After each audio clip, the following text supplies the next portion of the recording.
নিম্নলিখিত আমলগুলো প্রতিদিন করার চেষ্টা করি। সূরা ইখলাস 1000 বার, ছোট দরুদ সাল্লাল্লাহু আলাইহি ওয়াসাল্লাম 1000 বার, লা ইলাহা ইল্লাল্লাহ 5000 বার, আস্তাগফিরুল্লাহ ওয়া আতুবু ইলাইহি 1000 বার। এছাড়াও চেষ্টা করি আমলগুলি করার। দরুদ ইব্রাহিম 100 বার, ইয়া যাল জালালি ওয়াল ইকরাম 100 বার, লা হাওলা ওয়ালা কুওয়াতা ইল্লা বিল্লাহ 100 বার, সুবহানাল্লাহ আলহামদুলিল্লাহ লা ইলাহা ইল্লাল্লাহ আল্লাহু আকবার 100 বার, ওয়া ইউনুস 100 বার। আমি আল্লাহর সন্তুষ্টির জন্য আর কি কি আমল করতে পারি? মাশাআল্লাহ মাশাআল্লাহ। সামনে দেখা যাচ্ছে ভাই, যেই হন না কেন আপনাকে বলবো যে প্রথম কথা হলো যে আপনি যেগুলো নিজের জন্য আবশ্যক করে নিয়েছেন, কোরআন হাদিস এগুলো কেউ আবশ্যক করে নেই আপনার জন্য, এটা আপনি মাথায় রেখে যে প্রতিদিন 1000 সূরা ইখলাস, কুল হুয়াল্লাহু সূরা পড়তে হবে, দরুদ 1000 পড়তে হবে, এরকম কোনো নির্দেশ কোরআন হাদিস আপনাকে দেয় নাই। এটা আপনি নিজের জন্য একটা রুটিন বানিয়ে নিয়েছেন আপনার নিজের সুবিধার জন্য, যে আমি নিজের উপর একটা আমল চাপায় নিলাম, আমি চাপায় নিয়েছি, শরীর আমাকে চাপায় দেয়। এটা কোনো আমার জন্য ফরজও না, ওয়াজিবও না, সুন্নতও না, জাস্ট জায়েজ।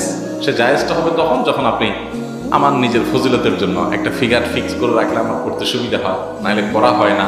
নিজের জন্য আমি এটা করে নিয়েছি, ওকে, তাহলে এটা জায়েজ আছে, কোনো অসুবিধা নেই, আপনি এটা করেন। কিন্তু আবার বলছি, আপনাকে ক্লিয়ার থাকতে হবে, এই সংখ্যাগুলো এইভাবে মেনটেন করে আপনাকে করতে শরীয়ত বলে নাই, নির্দেশ দেয় নাই, আপনি নিজে থেকে এটা করছেন। এটা আপনি মাথায় রেখে যদি করেন, ঠিক আছে, সেটা আপনার জন্য জায়েজ আছে। এর বাইরে আপনি কি করতে পারেন আমাকে জানতে চেয়েছেন। আমি আপনাকে বলবো, করণীয় যে কাজগুলো আছে, ৫ ওয়াক্ত নামাজ ইত্যাদি আপনি পড়েন নিশ্চয়ই, এগুলো যেতে করছেন। কোরআনে কারিমের তেলাওয়াত নিশ্চয়ই করেন, অর্থ সহকারে বোঝার চেষ্টা করবেন, সেটাও করেন। আমি আপনাকে যেটা বলতে চাই সেটা হলো, গুনাহ ছাড়বেন, হারাম কাজগুলো বর্জন করবেন। আমাদের অনেকেই আছি আমরা যারা সুবহানাল্লাহ, আলহামদুলিল্লাহ, জিকির, কোরআন তেলাওয়াত, তাসবিহ তেলাওয়াত, দাড়ি, টুপি, ওয়াজ নসিহত শোনা, এগুলো সব করি, মাগার হারাম থেকে বাঁচি না।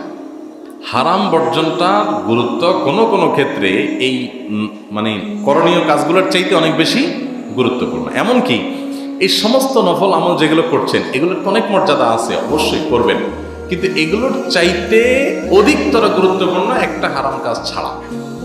আপনার সামনে একটা হারাম করার সুযোগ আসছে, আপনি ওইটা যদি ছাড়তে না পারেন, তাহলে এই নফল আমলের কোনো মূল্য থাকবে না, অন্তত ওইটার তুলনায়।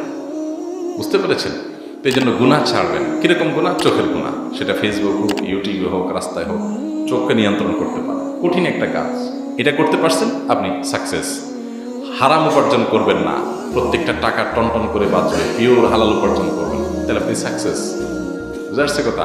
কাউকে গালিগালাজ করবেন না, কারোর প্রতি অত্যাচার করবেন না, সবার হক আদায় করবেন, আপনি সাকসেস।